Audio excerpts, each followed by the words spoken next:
Okay, fellow student of WC University, this is Victor Akimande, and as part of my master's program, I will be interviewing Dr. Obanor, whose journey has spanned over the last 3 decades in America. He embodies the American dream.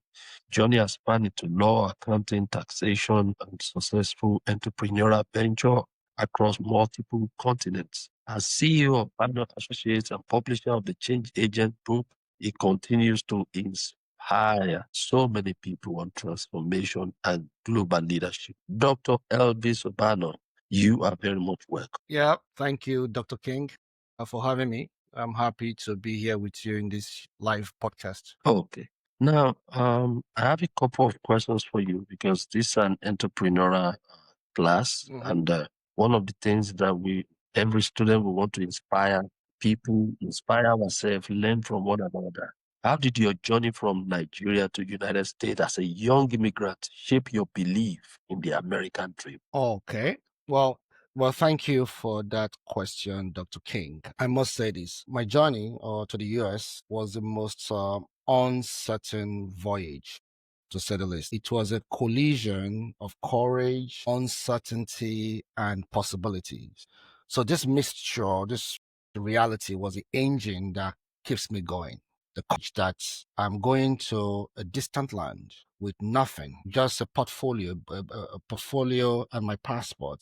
The uncertainty what could happen, possibility the American dream holds. So those are things that keep me moving. To arrive in the United States as an immigrant 28, 30 years ago, I wasn't chasing comfort or pleasure or trying to be a spectator in other people's dreams. I was chasing a vision.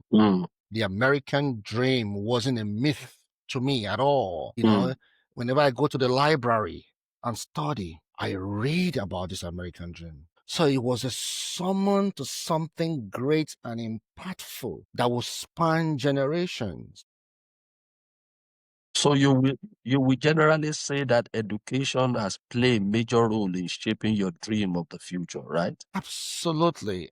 I wasn't the type who basically most people wrote me out that somebody will come and just get sucked into the hustle and bustle of surviving, trying to survive. But I felt education is a gateway to I love that. lasting and impactful, not only wealth, but success all around. So invariably, was that the reason why you're now able to go into law, accounting, and taxation? And was that was it planned? Was it something that Well, was just coming one after the other? I'll tell you this.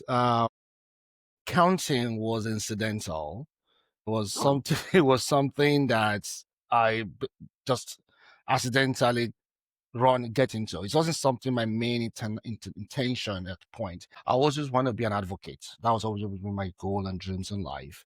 But after I got out of school, out of my first undergraduate degree, going to law school was not viable because then I have bills to pay, I have a family to raise, going to spend another 4 years in school wasn't it at all. But then I dabbled into taxation, into law, into accounting, and then I went to do my master's program to further enhance my skills in taxation. So all of that. Then law was always something I wanted to do. So I got into law school at a much, much older age. Most of my classmates were in their 20s. While I was at least the oldest, I was at least 20 years older than the oldest in my class. So it was an experience.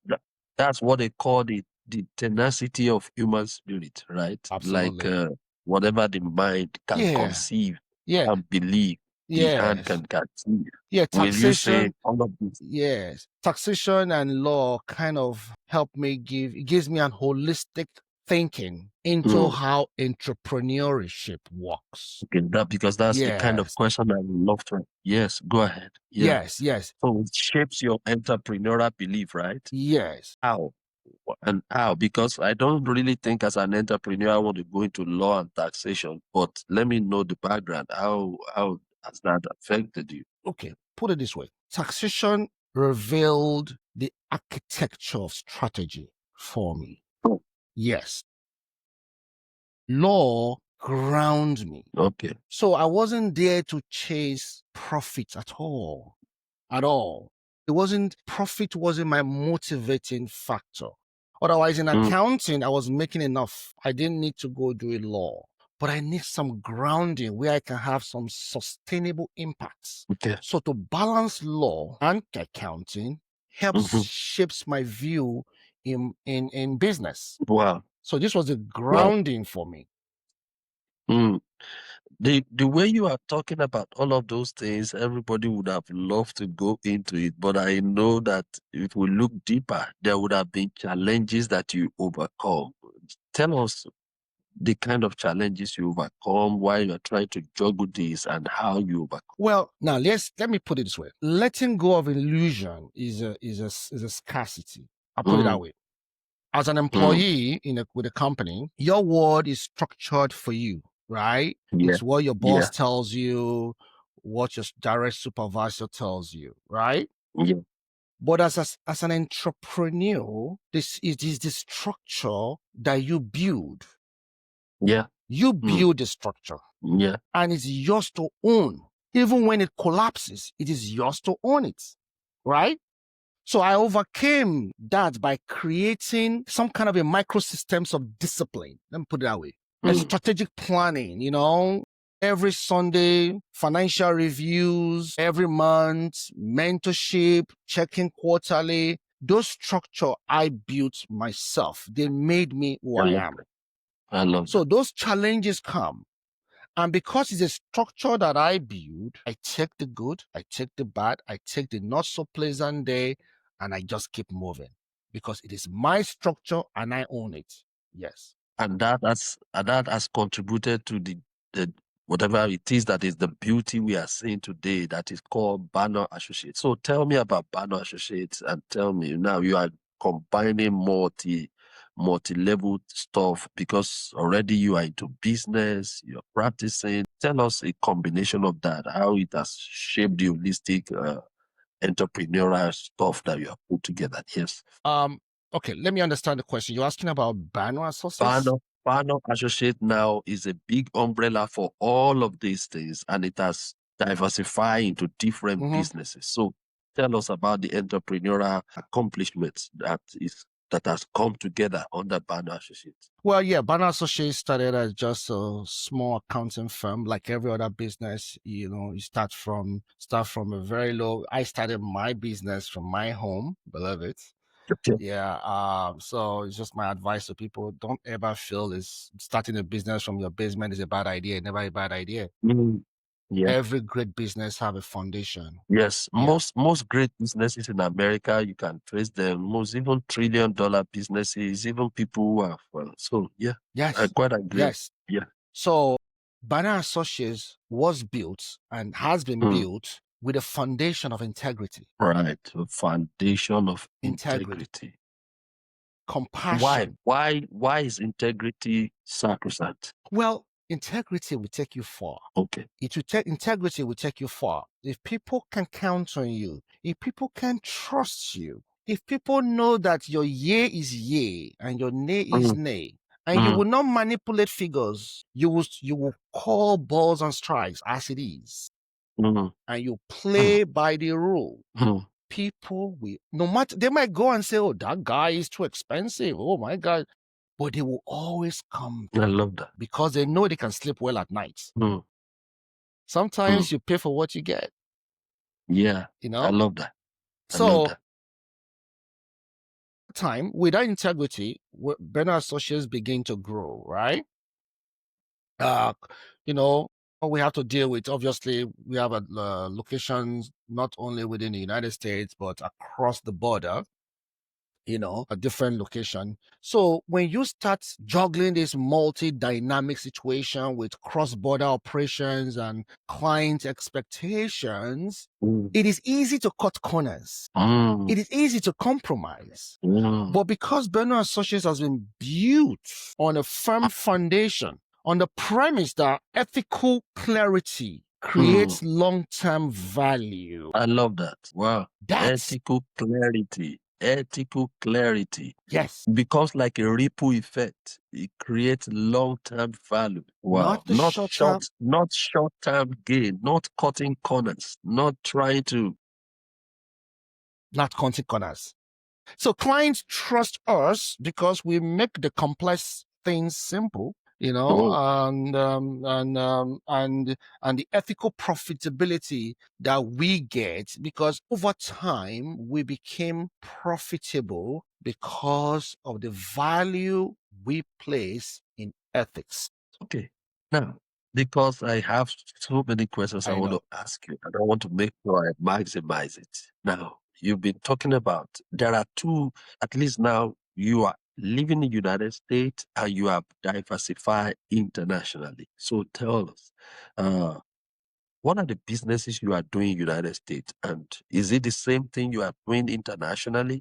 What's the difference? Why do you distinguish why you have not captured the whole of American market? Now you have diversified. So give us kind of insight so that. Dr. King, I'll tell you this. Opportunity has no border.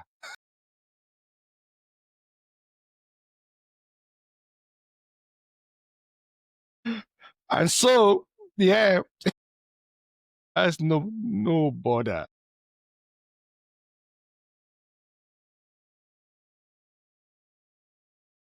Absolutely. And so is the risk. So is the risk too. Yeah. So in the US, we have access to capital, we have access to strong legal enforcements, we have a culture of innovation. Yes, we have those Yeah. in the United States. Yeah. Abroad also, overseas, especially in parts of Africa, Middle East, whatever, you deal with informal markets. Okay. It's a different kind of market, right? Yeah. Regulatory ambiguity in regulation, not Mm. clear, and often there's a trust deficit especially in African market. Yeah. But also you find creativity. Oh wow. Needs that need to be met. You find fierce loyalty. So what I do with Banor Associates is I diversify to hedge that risk and harness global synergy. Wow. Yes. That's a very, very critical one. I love it. So, what leadership adjustment do you make managing teams across different culture? You've mentioned something about regulatory system, because there are different time zones. So how do you manage? How do you adjust? And what kind of leadership skill do? Because I know one of the courses that we have done is expansion options. And so some of these things you are talking about. So what leadership adjustment, what leadership skills do you want me to do to manage across borders like that? Yeah, or is it the same thing? No. Although there's one that is universal. Okay. Which empathy. Empathy. It's non-negotiable. Right? It doesn't matter whether you are in the United States or you're in Nigeria or you are in the United Arab Emirates. Okay. Empathy, being directness is value. In Lagos, for instance, I'll give you an example. Diplomacy speaks louder than data. Talking to people, having conversation, trying to relate with them is more valuable than actual going into numbers and data. So I lead with respect for context. I also decentralize the decision making so that it's not top down at the top, but like this. Right? Okay. Trusting local management, local managers, people who are actually doing the work on the ground, understand They also understand the system the very well. terrain. Exactly. I'm not going to impose my 30 years of experience here in the United States and impose it in a whole different culture.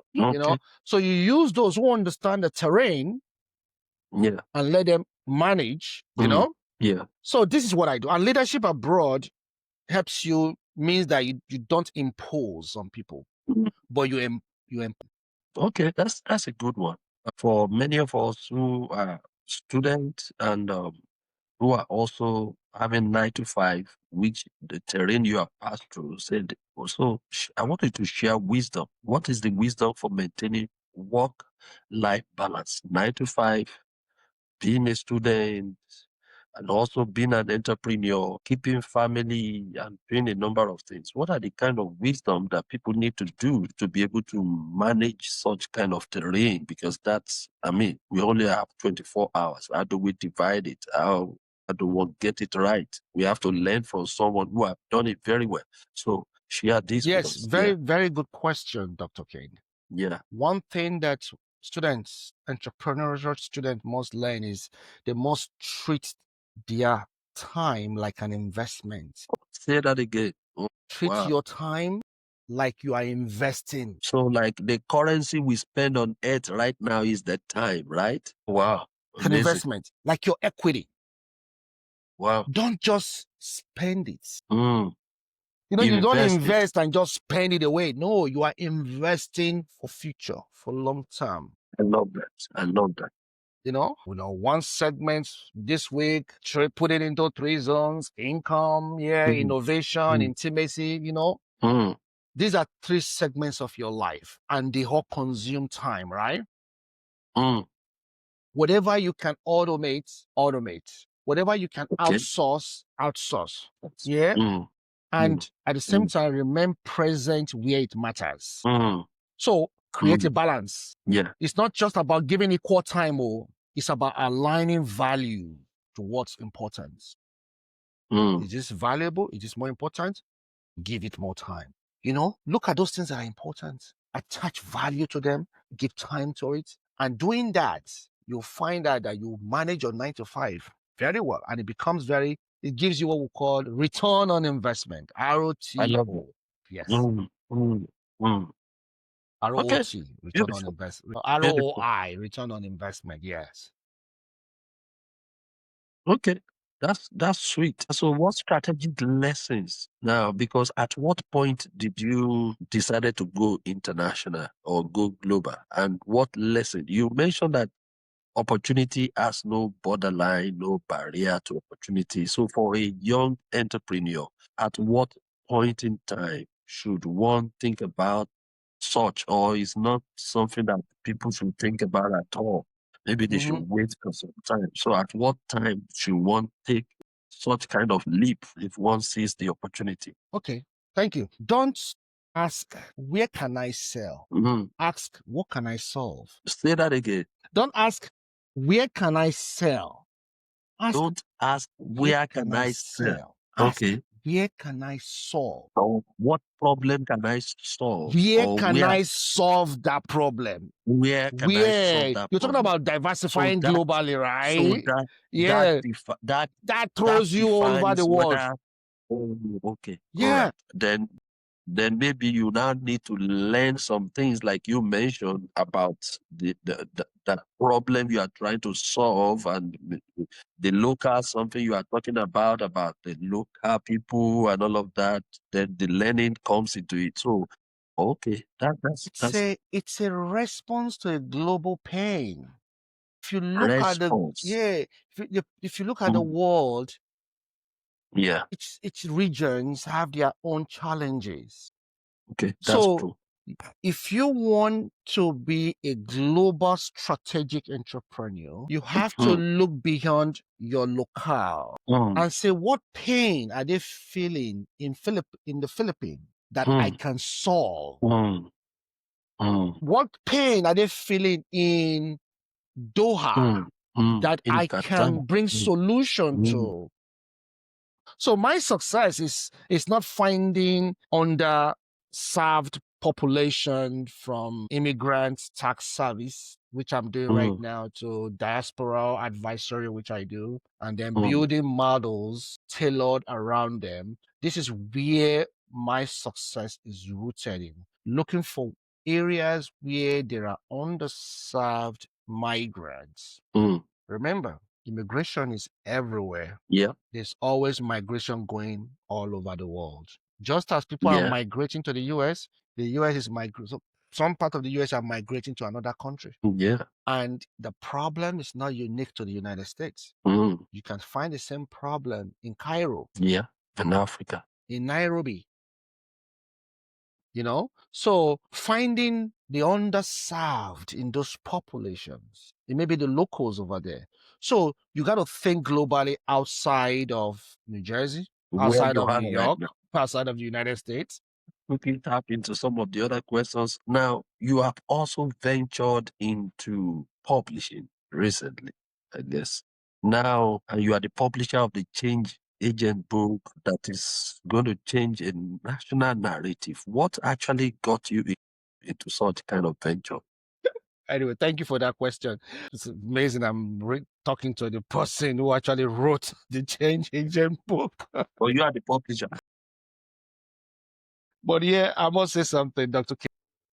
And I launched into the Change Agent book because I read it, and after reading it, I said to myself, wow, this book is a principal disruption. Wow. It disrupts almost everything we have come to think about America, because it takes us back to the beginning. America was built by people who refused to accept things as they were. So we need new voices today. The immigrant community, reformers, thinkers, those who can challenge inertias, those who can demand equity. The book itself, the Change Agent book itself, is a publication. It's my own little contribution, because I believe in so much in the content of the book that I think if America returns to the value that built this country, it will be a national awakening. It will be a national awakening. Yes. I want you to just give like an advice to student entrepreneurs, my peers, and the people who are also going to listen or watch this video in navigating life generally, in overcoming challenges, because the entrepreneurial journey is tough, is rough. Statistics shows that a large number of people die of the first year, another said in the first 5 years. You know about it. So encourage, share, inspire, so that people, they have good idea, but the inner tenacity and all of that. Please go ahead and speak to people directly. Yeah. Well, I could always give counsel based on my own field and my area of vocation, right? Yeah. Which are law, taxes, and accounting, and advocacy, right? All this ethical framework when it comes to law, taxes, advocacy, and demand for equity, justice, you ignore them at your own peril. Wow. Ignore them at your own. America is moving towards 250 years and beyond. What's your vision? What kind of dream do you see for America as it goes into the 250 years and beyond? Oh, well, I can say this. Once we have to know this, that we are building a nation, and also we are building a business. So we are not only just building a business, we are shaping the next chapter of this country's story. That's what we are doing. So if we need to innovate bodily, we need to lead our people ethically. We should never fear to define your limits. America of tomorrow will belong to those who dare to create it. Wow. America of tomorrow will belong to those who dare to create it. A few seconds to go, but I'm telling you, that's a very powerful word. Thank you, Dr. Obanor. You have really, we can keep talking and you keep inspiring my fellow peers. This has been a very intelligent conversation, and I think my peers will love it, they will enjoy it, and bring back the feedback. And so I want to thank you so much for being part of this. And fellow peers, this is Dr. Elvis Obanor, the CEO of Banor Associates, who have spanned over 30 years in America, and he has affected so many lives. And we are all grateful for that. Thank you so much, Dr. Thank you, Dr. King, and greetings to your peers in class. It was a wonderful time. Thank you. Yes.